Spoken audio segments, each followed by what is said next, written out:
Hi, thanks so much for joining in. We're talking about Your Money Matters on NDTV Profit because we understand that your money matters. My name is Alex Matthew, and on this program, we talk about your money, your personal finance, and how you should go about the strategy for investing, for expenses, so that you make the most bang for your buck. On today's program, and this is a special episode because we've invited one of you to speak to us and to get advice. In fact, joining me all the way from Sweden is Nikhil Trivedi, and we're going to be talking about Nikhil's most important financial goals. And I'm not obviously going to give Nikhil advice. Joining me to do that in studio is Rohin Pagdiwala, founder of Pagdiwala Investments. Thank you so much to the both of you for joining in. The idea, Nikhil, is that by answering your questions, Rohin will be addressing the questions that other people also have. So first, let's lay the context. Let's talk about a few of the details that you've shared with me in your snapshot. You want to plan for 10 years from now, at which point you want to move back to India from Sweden. You've got two children, one is 4 years old and one is a newborn. Congratulations. Thank you. What you want to know is how much you need to set aside for their education back in India. And the reason you're moving back to India is also to take care of your parents. So you need to set up a certain amount of corpus. And you've told me that you're in the IT industry and you want to safe-proof, or you want to future-proof yourself. You don't know what the scenario is going to be in 10 years. That's the most important thing, right? The last one, which is you don't know how the scenario is going to be and you want to set up a corpus. Can you talk me through these three goals? Yes. So thanks, first of all, thanks Alex for having me on your show. So for first, after 10 years, what I see in a challenge in IT industries that in the way of AI, and after the certain age, it is very difficult to get a different switch, which is very easily in starting of a career. So I want to plan my corpus accordingly that after 10 years, I should have independently, I can manage my services. So those are the first primary goal is my retirement planning. Second goal was related to my child education. And as my main objective after going back to the India was related to my parents. I can take care of my parents. So for that, I have insurance and things are in place, but it is more like the emotional support, and over the time, the corpus which I have made, it will help me to take care of my parents. You've shared a financial snapshot as well. I'm going to take you, ensure that this is correct before I hand it over to Rohin so that we're all on the same page. You've said that your income is to the extent of 30,000 Swedish krona, which is multiplied by 8 essentially if we're talking about Indian rupees. And your expenses are about half of that, 15,000 Swedish krona. Your current corpus, and you've mentioned this in rupee terms, right? You've said 50 lakh rupees is what you've saved, correct? Yes. And your current investments per month is about 1 lakh. But if I understand correctly, if you convert into Indian rupees, your surplus is about 1.2, 1.5, right? Yes. 1.2 to 1. Correct. The major part of this savings, I'm also saving here a little bit just for a global diversification perspective. Yeah. And I want to invest in the USA and the local Swedish market. Yeah. Okay, fantastic. Rohin, over to you. Okay, thanks Alex. Nikhil, nice to meet you. A few questions straight up, and actually the big one here. I've of course worked out some numbers for you, which will help you help you take some decisions. But the first one that is the most important is, I'm assuming that, and you mentioned that you want to continue working till as long as you can, right? In the notes that you shared with us. So I've taken into account that when you come back 10 years later, you'll have a period of about 12 months without a job. So that's typically a good time for people to find a replacement job. After which I'm assuming you will be able to, you'll find a job and then you will continue working till you're 60 years old. So that's a key input that I've taken into the plans that I've made for you. Otherwise, I understand that the top three priorities, the top three goals for you are obviously retirement for yourself and your partner, kids' education, and here I've taken into account both postgraduate and undergrad education. Is my understanding correct so far?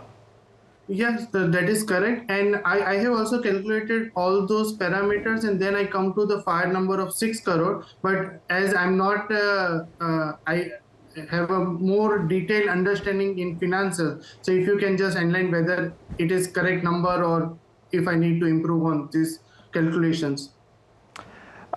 See, let's not worry about the fire number right now, because like you mentioned, you have a desire to continue working. So Yes. I've got some numbers for you, and I'm going to start by sort of defining them. Before you do that, for everybody that's not come across FIRE, which is essentially financial independence and retire early. So since we're talking in the context of Nikhil moving back to India in 10 years' time, assuming that at that stage he decides to not work, is he going to be able to, with the corporates that he's going to accumulate over the next 10 years, achieve that? And his thinking is 6 crore, and Rohan is saying that he shouldn't worry about that. This is context. Go ahead, Rohan. Yeah. Just to also add to what Alex is saying here, Nikhil, is that I've taken into account that you're going to work till 60, right? So the FIRE number, in case you decide to leave earlier, is something that we have to maybe do a second round of discussion on.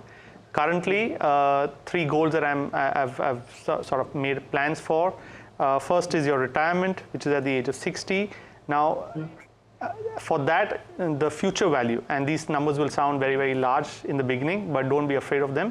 The number that I have is about 14.25 crores. Now, this assumes that your expenses remain similar to what they are and will grow at the rate of inflation. So the expenses I've taken into account are 140,000 a month, which is pretty comfortable for a standard of living in Ahmedabad, which is where you... It's actually very high. Which is very high, but I like to be a little more conservative in the planning, at least at the planning stage, right? So 140,000 a month, growing at 6% inflation is the expenses that we're assuming here, for which you need about 14.25 crores at the end of when you hit age 60, right? That's goal number 1. Now, what do you need to do for this? You need to have about 54,000 rupees of SIPs going on, which you're already doing, right? So it's not so far out of reach, right? Yeah. Now, goal number 2, you mentioned that when you come back, you may or may not have a job, or you may struggle to find a job for a while. So, like I mentioned earlier, taking into account that for 12 months you will not have a job, and therefore, for 12 months expenses or a year's expenses are sort of kept aside. For which, again, you need to have about 30 lakh rupees at that point of time, which is 10 years later. The SIP that you need to account for that is about 15,500 rupees, right? Again, inflation here is considered as 6%. Okay. Nikhil, any questions so far, or should I proceed? So let's discuss those two, right? Nikhil, first of all, we're talking about 1.4 lakhs current expenses in Ahmedabad, right? That's what right, you've that's assumed. Right. Yes. So, Nikhil, you're based in Ahmedabad in India? Yeah, means my parents are staying there, and after I move back to, I want to reside in Ahmedabad. Okay. And the other clarification that I had for you is, will you be staying in your own home in Ahmedabad, or will you be having to buy a property when you move back? I have my own home, and means I have paid all those EMIs, so it is completely debt-free. Okay. Property. So then from that perspective, Rohan, allow me to clarify on your behalf. Of course, you can also ask questions. Nikhil, please go ahead. But what struck me right now is that 1.4 lakhs might be a little high, only because he's got his own property, and the standard of living, of course, it's higher than certain other cities, of course, but it's not like Mumbai, where you're talking about a family of 4 with 2 small children. May not necessarily go to 1.4. So are we overestimating too much is the question that I have. Maybe you're right. But in my experience and of course the clients' data that I see day in, day out, large chunk of them are from Mumbai. A family of 4 expenses without EMI is typically 160, 170 in Mumbai, 160,000, 170,000 a month in Mumbai. Of course, depends on each one's standard of living. So I think, like I said, 140s per month is an overestimate, but I would rather it be conservative So there is a little buffer if things go wrong, right? Because there are several assumptions that we typically make in financial planning. You're assuming 12% return on equity, on equity investments. You're assuming 6% return on bond investments. You're assuming 6% inflation. Yeah. Any of these change a little bit, right? Sure. Then you can go wrong. So Nikhil, then I want to ask you, does that sound the number, and what was the total corpus that we arrived at the age of 60? What do you need? 14.25 crores. Does 14.25 crores sound like a very unachievable number, or do you think that it's par for the course?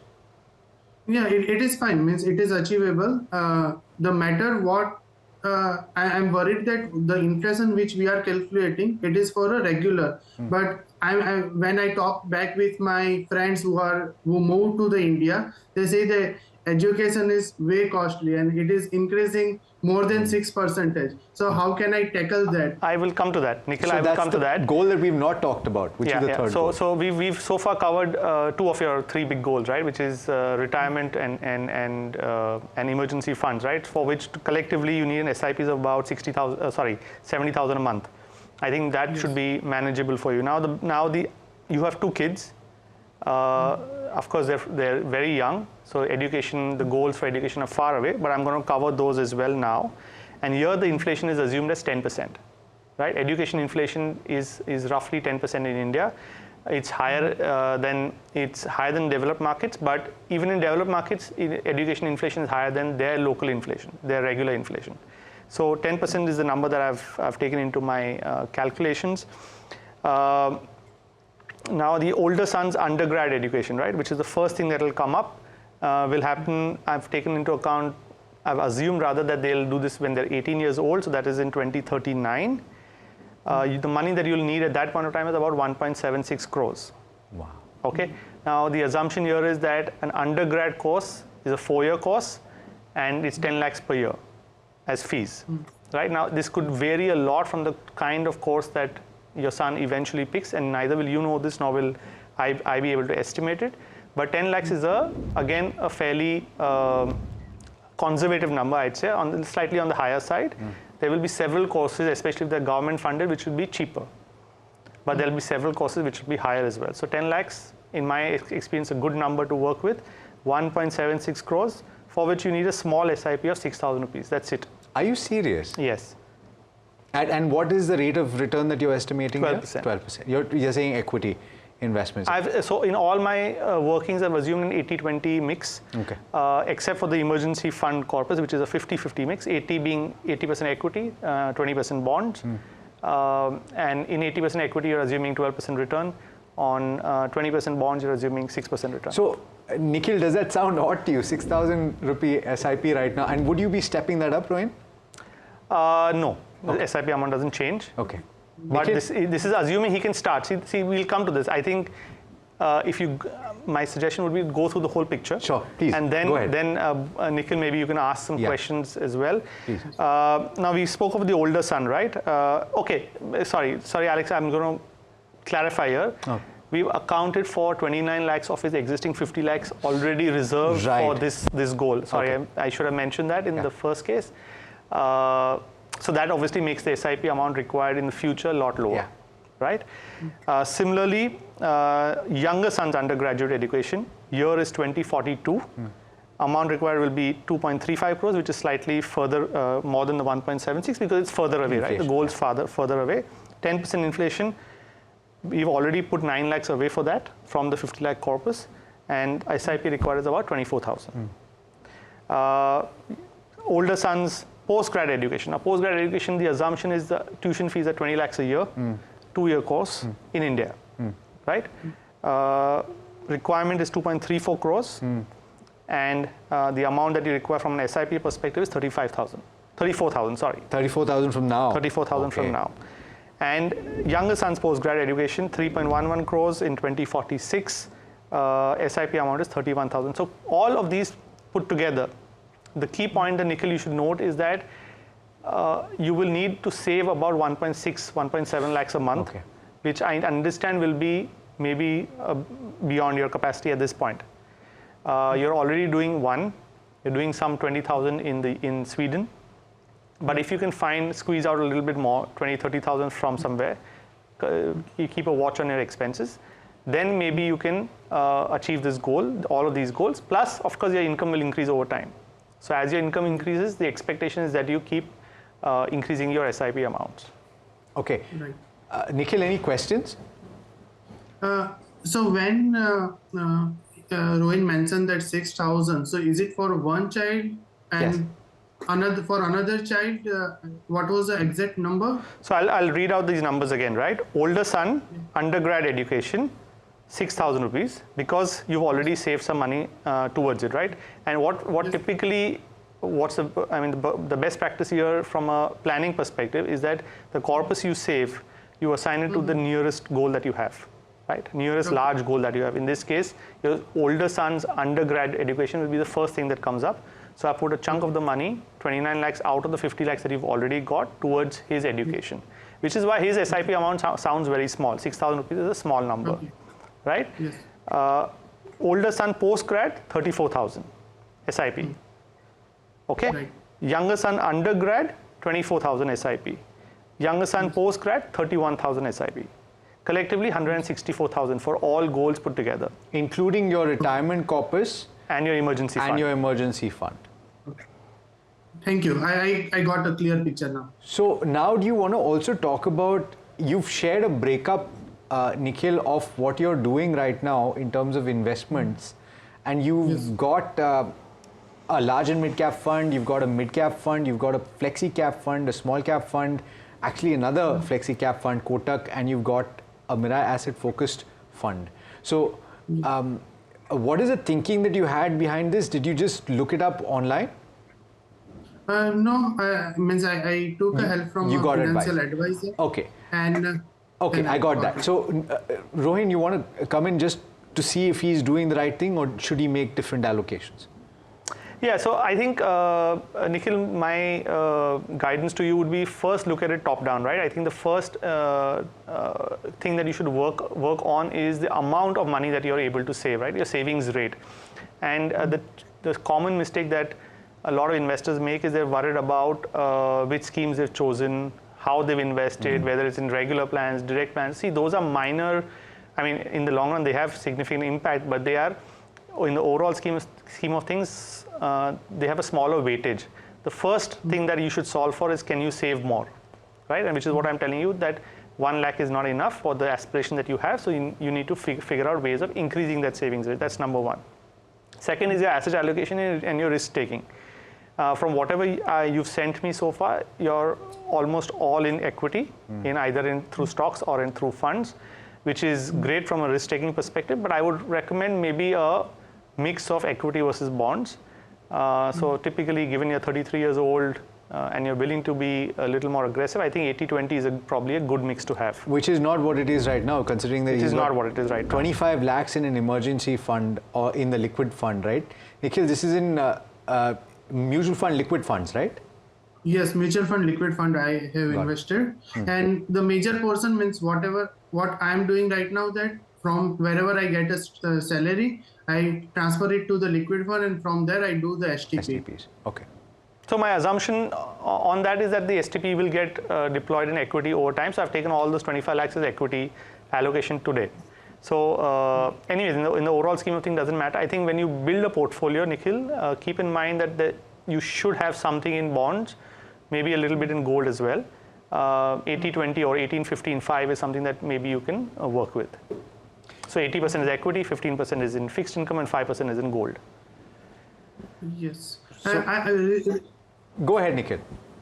Yeah, so recently I come across one article and a few influencer videos where they are mentioning that what instead of bond we invest in a gold, because recently gold have given a very good return over the time. So is it a thing that equity plus gold can we do?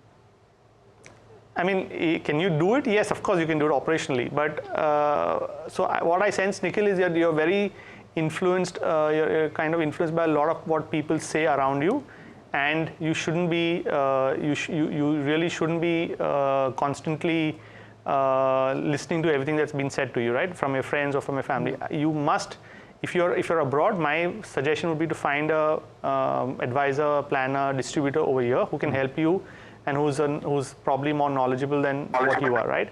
I think gold works best in times of crisis. While it's done really well in the past, that's because there's been a couple of wars: the Israel-Hamas war, the Ukraine-Russia war. Oil prices have gone up, so gold will naturally do well. Dollar's gone up, again, gold will do well. So there are some kinds of crises, that's when gold will do well, but I don't think more than 5-10% in the portfolio is warranted. Okay. So having said that, we've broadly discussed certain things that you need to do in terms of the allocation, right?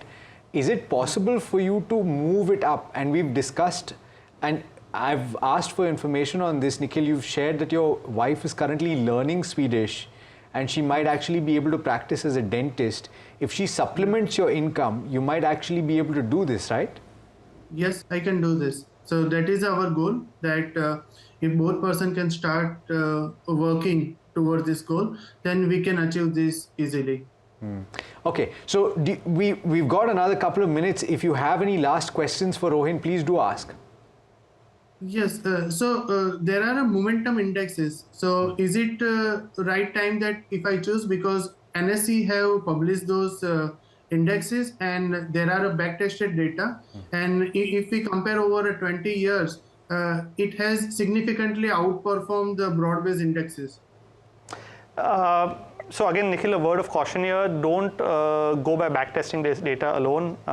What I'd suggest is, if you want, and you mentioned you are very keen to do factor-based investing or smart beta investing, that should be a tactical allocation. So maybe 20% of your mutual fund portfolio can be in smart beta funds. The rest, I would suggest, especially in small and mid cap, let it be active funds. Again, your portfolio is very heavy towards small and mid cap. Don't do that. Primarily, your portfolio should have large cap. If you're doing smart beta, do multi-factor funds like a UTI Quant, which will let the fund manager decide which factor he's picking for you instead of you deciding. Okay. Rohin, in your opinion at this juncture, what should Nikhil's allocation in terms of large, mid and small be? I think given the valuation of mid and small, I mean, if I was building a portfolio today, I would have probably zero. Small cap. Small and mid, because of the way the markets are poised. But in the long term, I prefer to do 50-25 or 50-30-20. So 50 large cap, 30 mid cap, 20 small cap. That's typically what I'd like from a long-term perspective. Okay. Nikhil, I hope that this conversation has been insightful for you, at least in a directional sense. And I must point out that when you do take your decisions, it's best to consult a financial planner directly. This conversation is aimed at helping you get answers to some questions that you might have in the planning process. So you can take this and you can have conversations further. But thank you so much for joining me today and having this conversation with me. Thank you so much, Alex and Rohin, for guidance and support. I look forward to follow this plan. Absolutely. I will consult. Absolutely. Pleasure. Thank you so much. Thank you so much, Nikhil, for joining in. We have one last a conversation point, of course, and this would necessarily have to be a quick answer because this is being discussed. And I take from the point that you made on mid cap and small cap about SIPs in mid cap and small cap, and it's been a gravitational pull almost for retail investors to get into these categories because of the way that they performed over the last 2 years. In your opinion, is this now the best time? It's a little late, but should you reallocate if you are tilted too heavily? Yes, 100% you should reallocate, but not necessarily from the SIPs. I think there may be a case for booking, and again, it varies based on the portfolio, how much of a small cap and mid cap the investor has in his portfolio. But if it's a large number, then yes, book profits, maybe move to flexi cap funds. I think the SIPs, again, depending on the allocation, could continue. Fantastic. Thank you so much for joining me today, Rohin. Thank you, Absolute Alex. pleasure. And look, this conversation is aimed at helping you think of the way that you should save for the future and how to allocate towards goals. If you would like to speak to us, then you can write to us on the number that should be on your screen and let us know whether you'd want to discuss your financial goals. We'd be happy to get in touch with you. Do stay tuned. Lots more coming up on NDTV Profit.